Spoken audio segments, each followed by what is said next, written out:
On my wedding day, not a single member of my family walked through the chapel doors. Not my mother, who had spent months giving me cold advice. Not my cousins, who grew up at my side. And worst of all, not my dad, who had held my hand 6 months prior and sworn on his life that he would be the one to walk me down the aisle. Instead, every single one of them, without exception, chose to attend my older sister's last-minute luxury engagement party on the exact same Saturday afternoon. I stood in the bridal suite of a quiet, historic brick chapel, wearing a simple white lace gown, staring at the empty chairs in the dressing room. I held my bouquet so tightly that the green stems bruised my knuckles. Tears threatened to spill over my eyelashes, threatening to ruin the makeup I had carefully applied myself. My fiancé, Liam, walked into the room looking sharp in his dark suit. He didn't say, "I told you so." He didn't offer empty pity. He simply wrapped his warm hands around mine, looked straight into my eyes, and whispered 4 words that saved my sanity. "We are better off." I thought that cold afternoon in the empty chapel was the absolute deepest betrayal I would ever feel in my life. I thought my heart had hit rock bottom. I was wrong. The real storm didn't start until 2 weeks later, when a single, unedited photograph from our honeymoon was uploaded to social media. A photograph that triggered over 400 frantic phone calls, screaming voice notes, and vicious text messages from the very people who had abandoned me. My name is Evelyn. I'm 28 years old, and to understand how my entire family unraveled over one photo, you have to understand the dynamic of the house I grew up in. For as long as I can remember, I was the quiet, invisible child. My older sister, Chloe, was the undisputed star of the Evans family. Chloe got the $5,000 Sweet 16 parties. Chloe got the brand new car when she turned 18. Chloe got undivided attention, constant praise, and endless financial backing for every ambition she ever had. I, on the other hand, was the background noise. I was expected to sit quietly, get good grades, and never demand a slice of the spotlight. I never held it against Chloe when we were kids. I didn't hate her for being favored. I simply accepted my role and focused on building a peaceful, independent life away from their shallow expectations. That peace became complete the day I met Liam. Liam was different from any man I had ever met. He wasn't loud. He didn't boast about status, designer clothes, or high-profile networking. He was grounded, intensely intelligent, and loved me with a quiet, unwavering devotion. When Liam proposed after 3 years together, we decided against a massive, circus-like wedding. We chose a modest, intimate ceremony at a charming historic chapel just 30 minutes outside the city. I paid for everything myself. I didn't ask my parents for a single dime. All I wanted, all I genuinely craved, was their presence, especially my father's. 6 months before the wedding, I sat with my dad on his back porch. Tears had actually filled his eyes as he squeezed my hand. "Evelyn," he had whispered, "I know I haven't always been there the way I should have. But I promise you, nothing on earth will stop me from walking you down that aisle." For the first time in 28 years, I felt like I truly mattered to him. I spent months handcrafting invitations, picking out simple floral arrangements, and counting down the days to share my joy with the family I thought loved me. I had no idea how quickly a sacred promise could be shattered the second my sister decided she needed the spotlight back. Just 14 days before my wedding date, the fragile illusion of my family completely shattered. Out of nowhere, Chloe announced in our family group chat that she was throwing a last-minute, ultra-extravagant engagement celebration with her new fiancé, Julian. Julian came from a family of high-society country club members, and Chloe was obsessed with fitting into their world.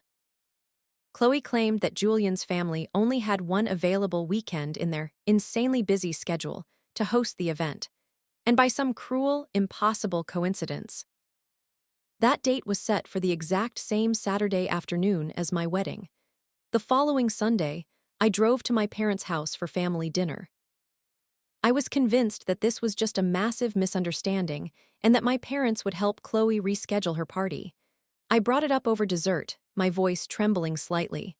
Mom, Dad. Chloe's date overlaps with my wedding. We need to talk to her about pushing her party back a week. The dining room went dead silent. The clinking of silverware stopped instantly.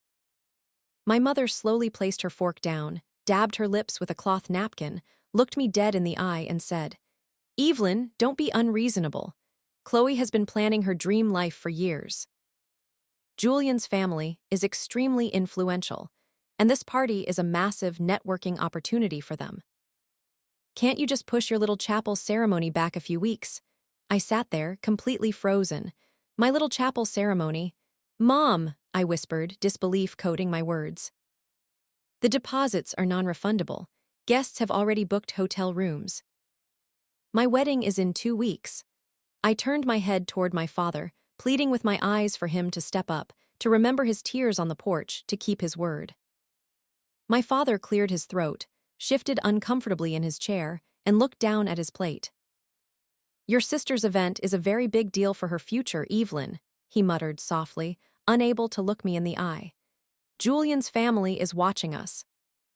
It would just look really bad if the immediate family wasn't all there together. So you're asking me to cancel my wedding? I asked. We're asking you to be flexible for your sister, my mother snapped, her tone instantly hardening. Why must you always make things so difficult? When I refused to alter my wedding date, the guilt trips rapidly transformed into open warfare. My mother called me selfish, bitter, and jealous, claiming I was deliberately trying to sabotage Chloe's big break into high society. Chloe took it a step further. She sent a group text message to our entire extended family, painting me as an unsupportive, spiteful sister who refused to compromise. Within 48 hours, the avalanche began. One by one, my aunts, uncles, and cousins began sending polite, copy-pasted decline notices for my wedding.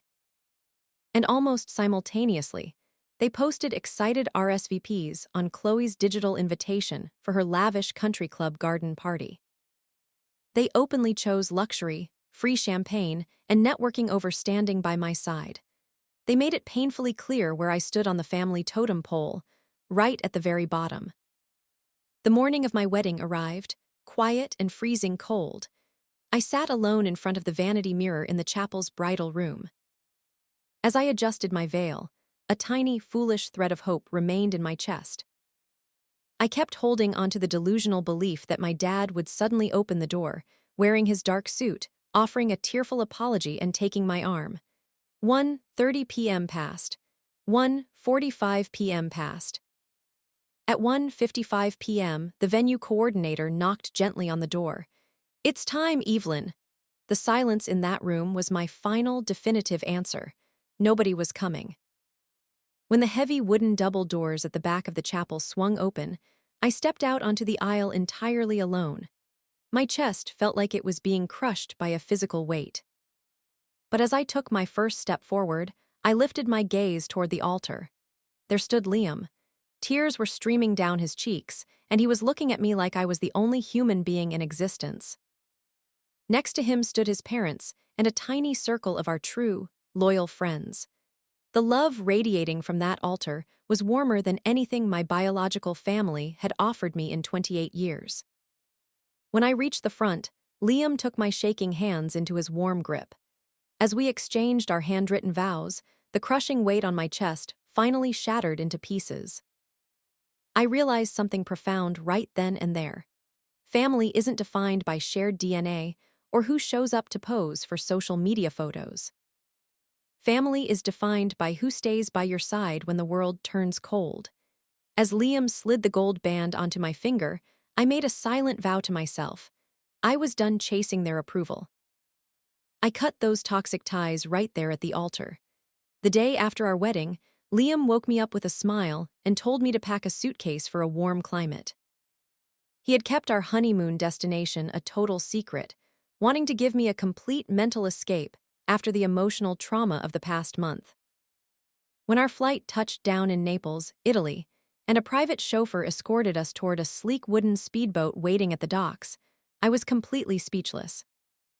We sped across the cobalt blue waters of the Amalfi Coast, the salty breeze wiping away every last trace of my sorrow.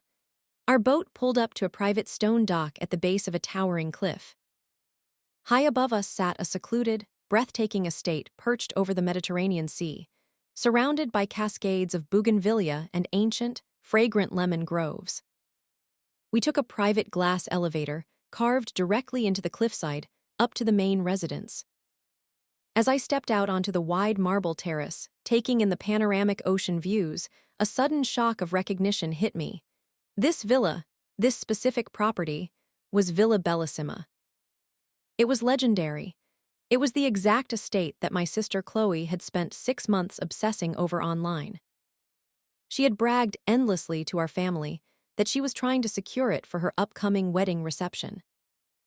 However, no matter how much money Julian's wealthy family offered, every single one of their rental applications had been flatly rejected. The estate was strictly off-market, unlisted on public booking platforms, and privately owned. Seeing my jaw drop in confusion, Liam wrapped his arms around my waist from behind and rested his chin on my shoulder. "You recognize it, don't you?" he asked softly. "Liam." "How did you book this?" I stammered. Chloe's fiancé offered them double their estimated rate, and they told him the estate wasn't for rent at any price. Liam let out a low, quiet laugh. "It isn't for rent, Evelyn, because it's not a hotel." He turned me around to face him. "My great-grandfather purchased this estate in the 1940s, Liam explained gently. "It's been held inside our family's private trust for 4 generations. I've spent almost every summer of my childhood on this balcony." I stared at my husband in absolute awe. Liam had always lived modestly. He drove a reliable 10-year-old sedan, wore simple clothes, and never felt the need to flex or boast about money. He possessed true, quiet wealth, both in his financial standing and, more importantly, in his character. Standing on that marble terrace, looking out over the sparkling ocean, I realized the ultimate irony. While my sister was desperately scrambling and putting on a fake show of luxury, I had just married a man whose reality far exceeded her wild dreams. By our 3rd morning in Italy, the dark clouds of betrayal had completely vanished from my mind. The Mediterranean sun flooded our master suite, casting a warm golden light across our private terrace. Liam had brought me a cup of fresh espresso, and I sat outside in a cream silk robe, breathing in the scent of fresh lemons and ocean air. For the first time in my life, I felt light, free. I decided to open my phone and post a single photograph to my social media feed. It wasn't done out of malice or revenge. I simply wanted to capture a moment of pure, unadulterated peace. The photo showed my hand, holding the white porcelain espresso cup, against the backdrop of the ocean. In the frame, the iconic wrought iron gates, classical statues, and terraced lemon gardens of Villa Bellissima were crystal clear. I added a simple, 4-word caption, "Beginning forever in paradise." I set my phone down on the outdoor teak table, took a sip of my coffee, and closed my eyes. 20 minutes later, the teak table began to violently vibrate. Notifications were flooding my lock screen faster than the display could process them. First came a string of frantic text messages from my mother. Then, 3 missed calls from Chloe. Within 60 seconds, my phone was ringing continuously. I opened our family group chat, which had been completely dead since the day they abandoned my wedding, and found total, unhinged chaos. Chloe had posted dozens of zoomed-in screenshots of my photo, typing in frantic all caps. "Is this a green screen? / how is SHE there? / did SHE trespass on the grounds for a picture?" My mother had dropped a series of sharp, furious voice notes. "Evelyn, answer your phone right now. What lie are you telling people? Why are you posing outside that estate?" They knew every single tile of Villa Bellissima because Chloe had spent months crying over being rejected by their management team. Seeing me, the invisible, disregarded daughter, standing peacefully on the very balcony, Chloe was banned from through them into a tailspin of pure jealousy and shock. I watched the phone ring 4 more times before I finally swiped the screen and put my mother on speaker. "Evelyn, My mother's voice shrieked through the speaker, so loud that it echoed off the stone terrace walls. Where on earth are you? Is that actually Villa Bellissima? How did you get onto those grounds? Did Liam buy you a day pass or something? Before I could even open my mouth, Chloe's voice cut in from the background, dripping with desperation, anger, and envy. Ask her if we can use the private gardens for my engagement photo shoot. Mom, tell her to put my name on the security guest list right now. I took a slow, deliberate sip of my espresso, feeling remarkably, impossibly calm. I am on my honeymoon, I said, my voice steady and quiet. And no, nobody bought a day pass. Liam's family owns the estate. Dead silence. The kind of silence that feels heavy enough to crush a room. I could practically hear the mental machinery in their heads grinding to a halt as the reality sank in. Then, within 3 seconds, my mother's tone underwent a sickening, dramatic transformation. The sharp, accusatory edge vanished, replaced by a sugary, desperate sweetness. "Oh, Evelyn, sweetheart," my mother gasped. "Why on earth didn't you tell us? You know how much this venue means to your sister. Oh, darling, listen.